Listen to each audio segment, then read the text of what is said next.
জানেন আমরা কেন বেশি কষ্ট পাই? কেন?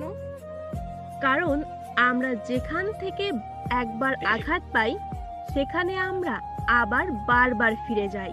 যেমন আমাদের শরীরের কোথাও ক্ষত হলে আমরা সেখানে আবার স্পর্শ করি বারবার, ঠিক তেমন। হ্যাঁ, আমরা মনে করি আঘাত পাওয়া জায়গা থেকে ভালোবাসা নিয়ে আসতেই পারবো। হুম আর এটা ভেবে আমরা আমাদের আত্মসম্মান সেখানে বিসর্জন দিয়ে আসি, আর তারা আমাদেরকে পচা আলুর মতো সস্তা ভেবে নেয়। এজন্য আমরা নিজেদেরকে নিজের কাছে ছোট মনে করি।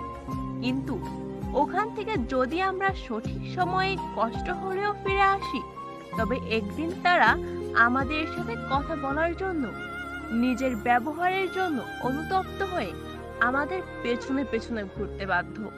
তাই আমাদের উচিত সেখান থেকে ফিরে আসা এবং নিজেকে শক্ত করে তৈরি করা।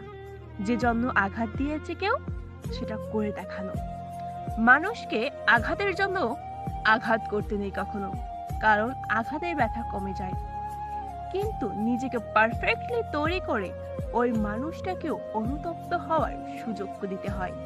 কারণ অনুতপ্ত মানুষের দেহকে কিছু করে না, কিন্তু মানসিকভাবে সাইলেন্টলি খুন করে।